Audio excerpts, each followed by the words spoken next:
Holidayguru's Gurucast. As we get older, it can often unfortunately be the case that the imagination that we possess throughout our childhood can sometimes wane. An imagination that may have carried us off into wondrous fantasy worlds of our own creation slowly gets replaced by the stresses and inevitable responsibilities that come with adult life. Every now and again, though, certain things bring us back. Things that help us get in touch with our inner child and remind us that even the world we live in is a blank canvas waiting for us to create. Hello, my name is Martin McKenna and welcome once again to the Gurucast. As ever, I'm joined by Shane Clark and Ella Carroll for what is a pretty magical show ahead. Are you excited, guys? Very, very excited. Yeah, Very I can't excited. wait. I've always been a fan of the series, like even when I was younger. Not so much now, but Which series is this? No, I haven't mentioned that specifically yet. The Harry Potter series, of course. Well, that was a pretty short and abrupt reveal, but thank you very much for that. But Shane is completely correct. Ella, anything to add to that? Yeah, it kind of brings back a lot of my childhood memories watching these films, so it's nice to take a little trip down memory lane and feel the magic again. So Excellent stuff. Okay, so to provide a bit more context, we are delighted to be joined today by Evanna Lynch as she will be talking about her new podcast, the Chick Peeps podcast. It's absolutely fantastic, and she's also here to talk about some of her experiences filming Harry Potter. On top of that, we have Ella bringing us through. Ella, where are you bringing us today? You're bringing us through a lot of places actually. We're going to look at a lot of the shooting locations that were used in the UK. So from the south of England up to the remote Highlands of Scotland, we'll be looking at all these little places that you can easily visit in your own time. excellent stuff. And Shane has another weekly top 5 for us as well. So we won't delay any further and we'll get right into the meat of the sandwich and get going with Ella's where to, how to. Where to, how to. So, as you just heard, we have the wonderful Evanna Lynch joining us today for an interview, and I thought today it would only be fitting to go on a little tour of some of the beautiful locations that were used in the Harry Potter films, and the best thing about them is that they are dead easy to get to. First of all, is Durham Cathedral and Gloucester Cathedral.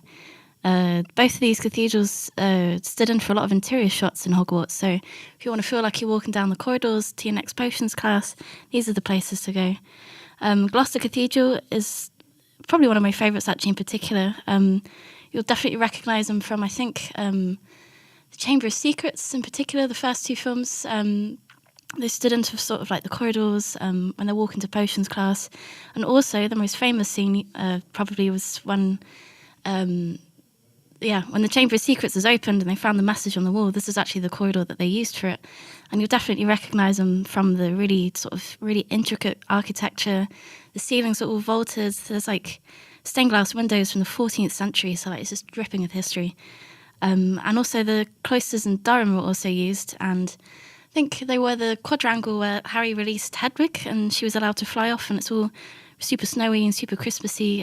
You'll recognise it in a heartbeat when you see it. Something to really kind of get you in touch with the experiences when the movies were first released way like back that when. Immersion, like especially for me, the first 2 films, like I loved them when I was a kid because they just felt so magical and mysterious and Christmassy. Yeah, and when you walk in like that kind of architecture, like all the Gothic, like it feels like you're in another time and place. And you know, like straight away exactly when you've seen it, like what scenes have they used for that. You know what I mean? Exactly. Another one that you'll definitely recognise when you're there is Alnwick Castle.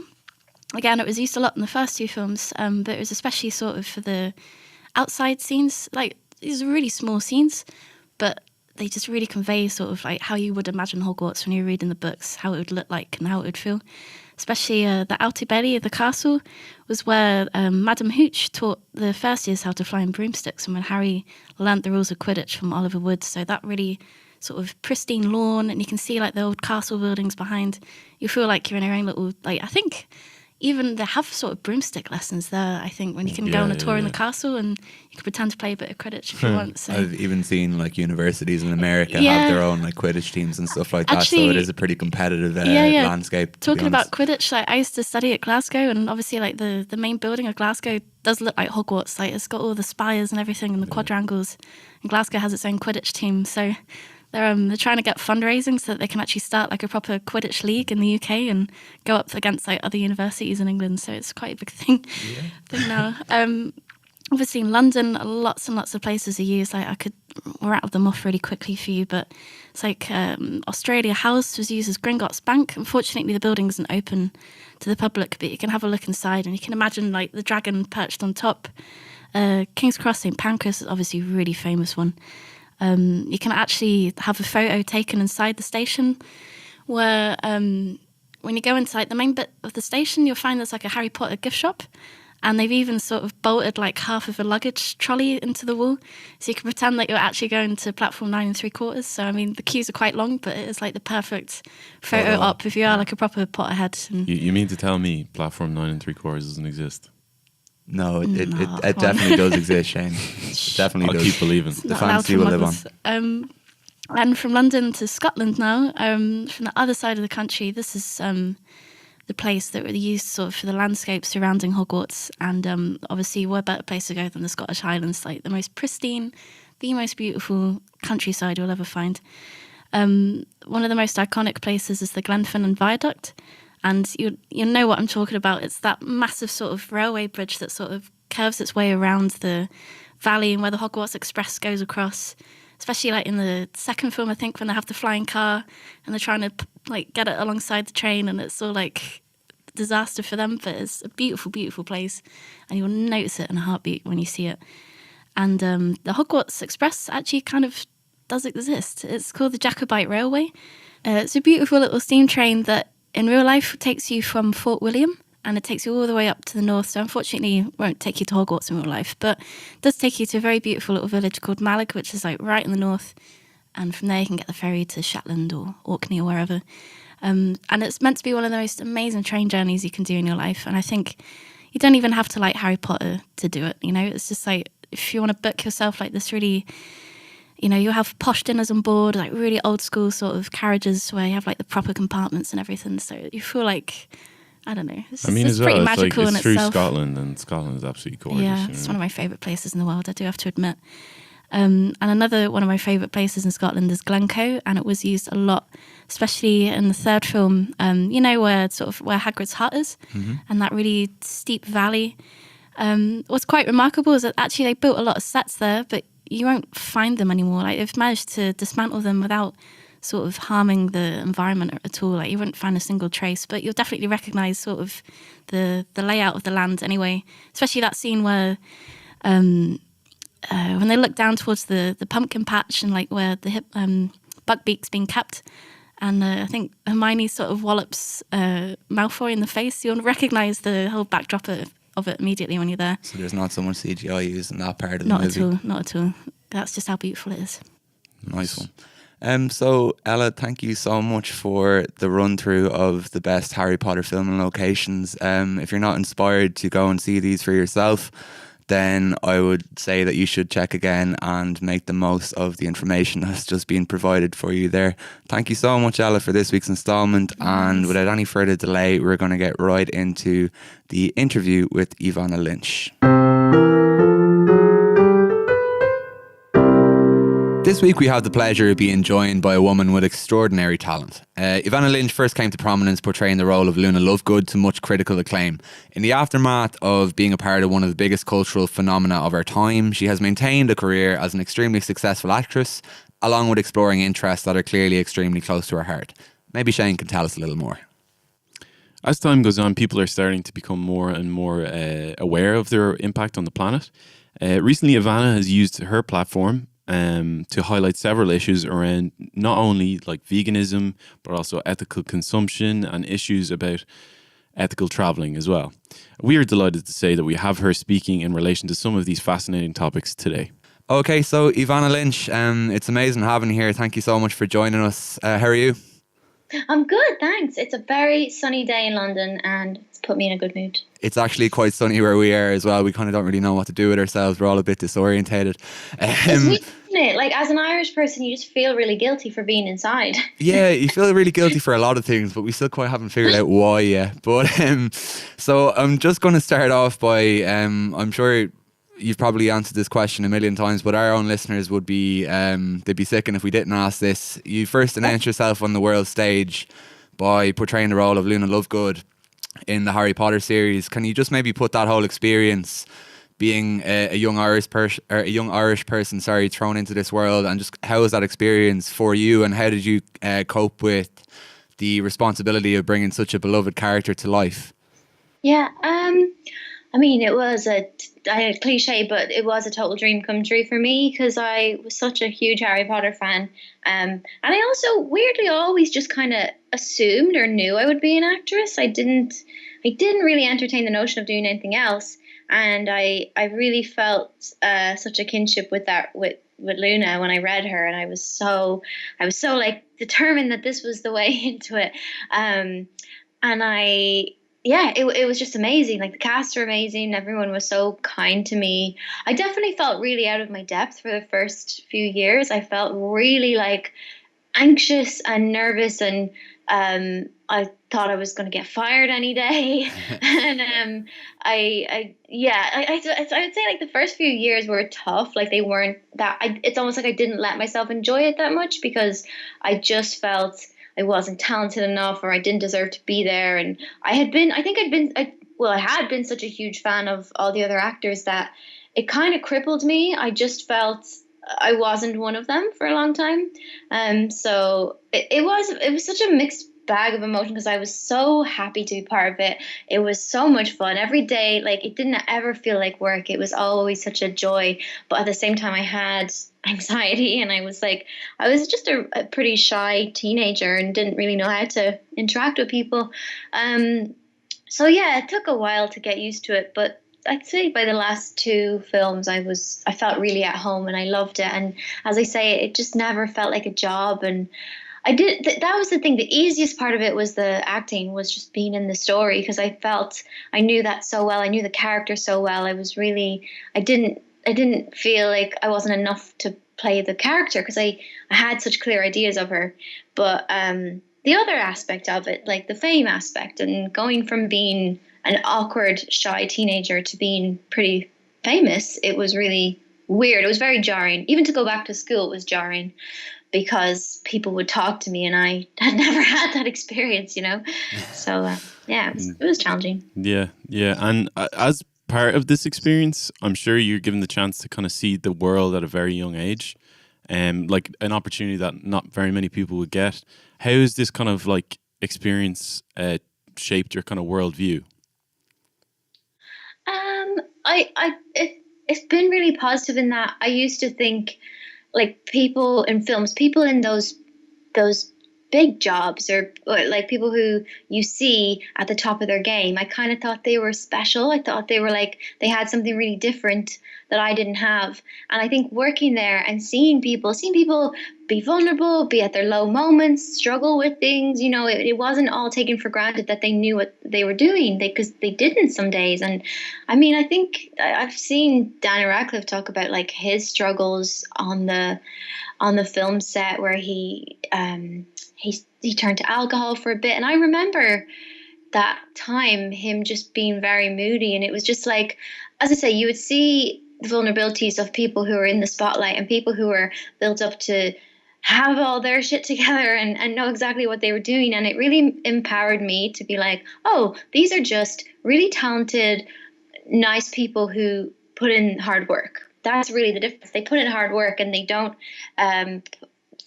put limits on themselves or see themselves as inadequate or inferior. And I definitely had an inferiority complex growing up. And kind of getting to work with my heroes and see their process, it made me realize that it was accessible and that I could do that too. I think kind of what you're describing is that everyone kind of starts somewhere, but then once you do kind of give yourself a platform, then you can use that platform for good and for inspiring others. One of the ways in which you've done that recently is through you've come up with your own podcast, and it's something that seems to be very close to your heart. And I'm just kind of wondering, could you maybe explain to the listeners what the aim of your podcast, the Chick Peeps podcast, is?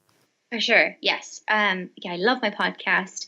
It's something like, I think as an actor, you have to have other hobbies and other passions, because otherwise you'll go insane waiting to get a job or waiting for work. And also, like, as an actor, you just have to be a diverse person, like taking in the world and trying out new things. And for me, like, that veganism has really been my community and my other world. And it's sort of the thing that fills me up with inspiration for my other work, my real work, which I will always consider acting. I still consider acting.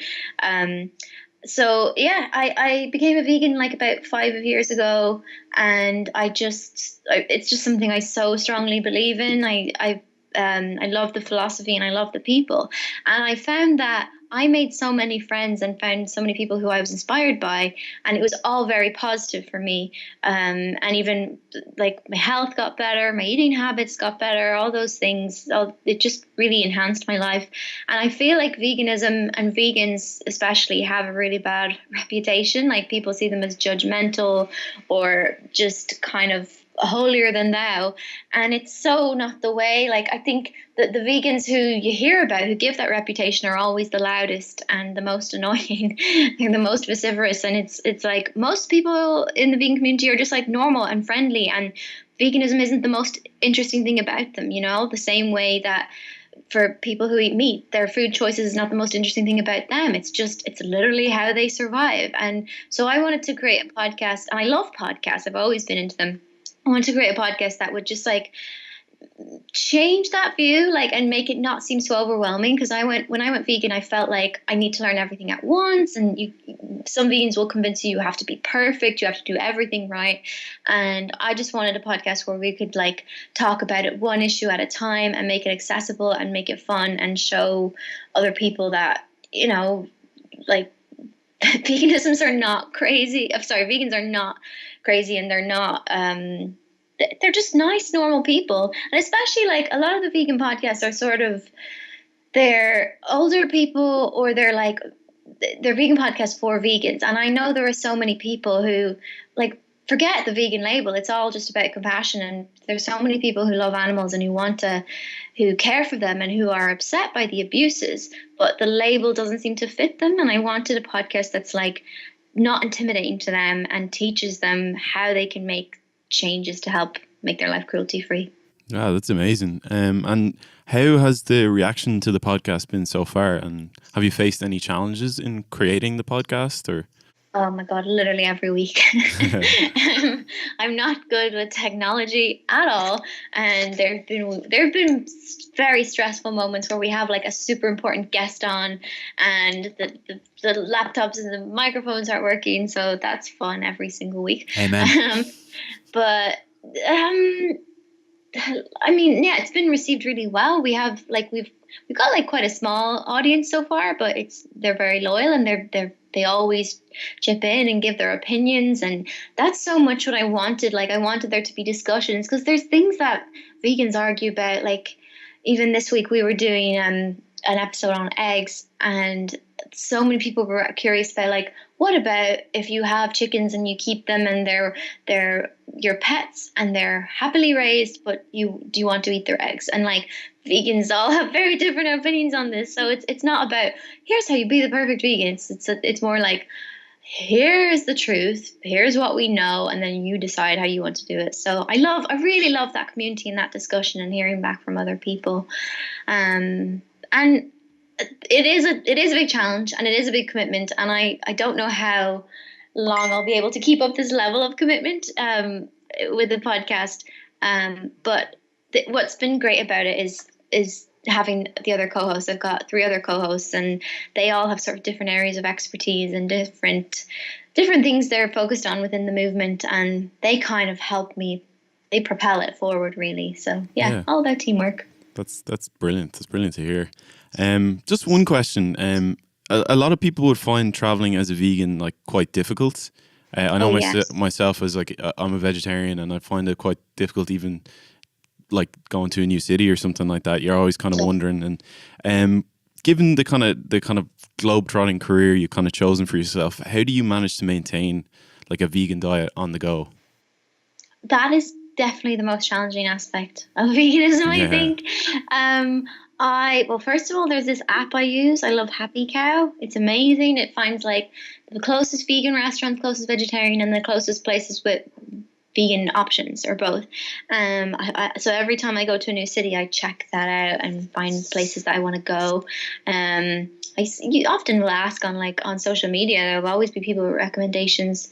But in terms of just like how do I pack, my weakness is definitely like sweets and treats. And I like it's fine when you're living in your own city and you know where to get those things. But when you're in I don't know, wherever, some random city in Europe, and you want your specific vegan chocolate, it's not always possible. So I always travel with those kind of snacks.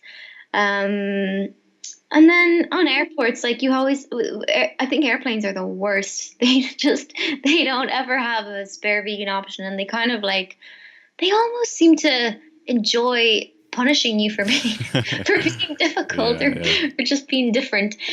So I think that's one thing. It's just so important to always book your meal, because otherwise you could just be hungry on an 11-hour flight, which is not a fun way to arrive. Never pleasant. Yeah, but those are my main tips. There are always times when you travel and you're just gonna have to suck it up and make do with the bread and hummus. But luckily, it's not. I think if you make clear with the people you travel with that you want to go to vegan restaurants as well, it's fine. You can work around it. And on top of the veganism and the consumption of food, just one thing that we ourselves have noticed, and there are areas of this that you touch upon in your podcast, would be like ethical traveling and ethical treatment of animals and stuff like that. Is there anything from your podcast or from recording that you've learned in terms of this and in terms of like tourism and zoos?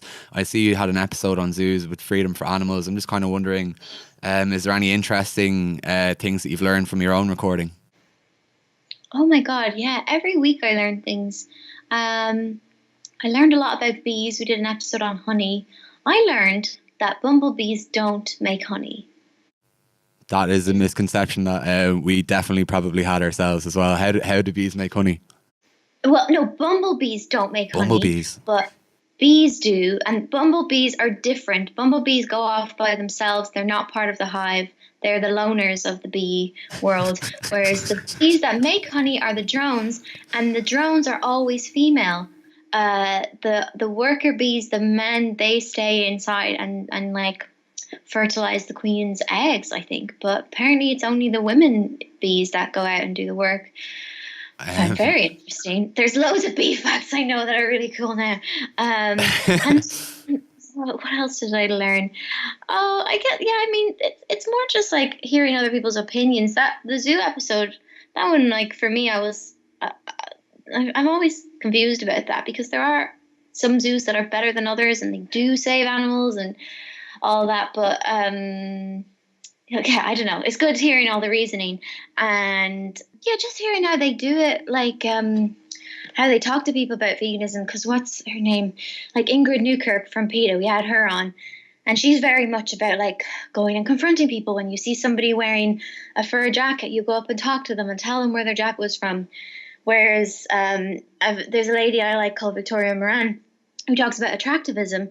And she talks about that's kind of a violation of somebody's, their personal space, and that puts people off. And the best way to do it is just lead by example and be very loving and be very joyful in your activism and in how you conduct yourself. And then people will be attracted to that. So yeah, it's more of those kind of things. I learned different perspectives on it. Yeah, sounds really interesting. A lot of bee facts in that episode.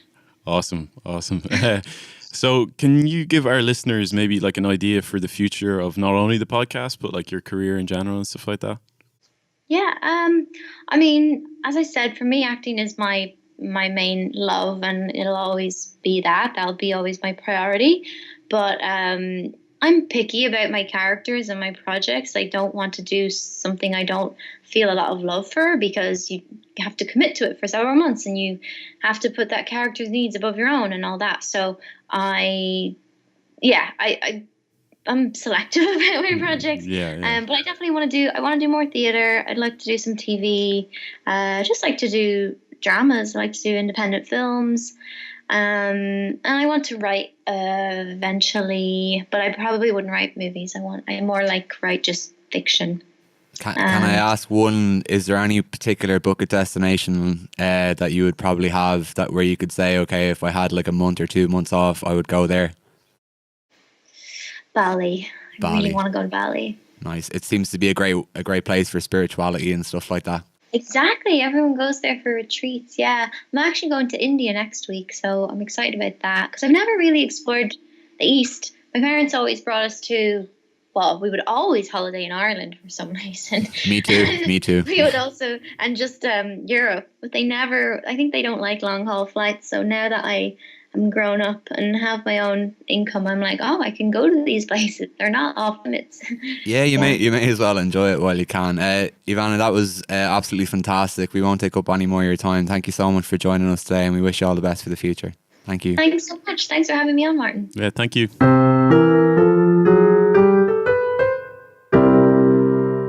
And now, this week's Holidayguru Top 5.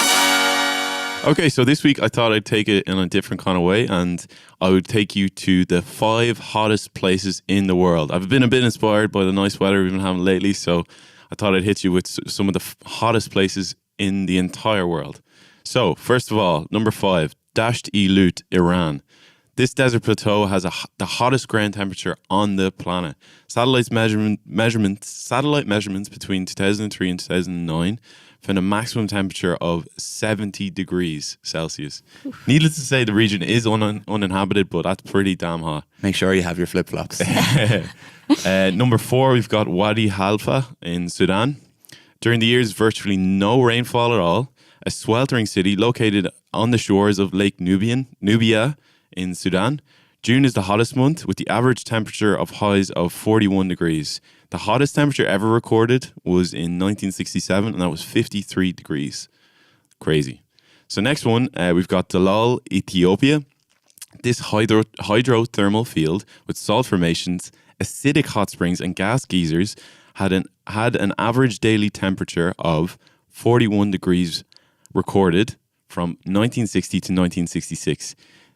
These soaring numbers mean that it has the highest average temperature of any inhabited place on Earth. A lot of people live there. Yeah, God. crazy. But and so number 2, I'm going to butcher this pronunciation, but Azizia, Libya. It held that record for the hottest place on Earth at one stage for a recorded temperature of 58 degrees. This record was actually taken away because the person who recorded it was supposed to have not been inexperienced, not really trained in kind of meteorology. An intern or something. Yeah, exactly. But still gets around 48 degrees in the summer. And the number one hottest place on Earth is Death Valley, California.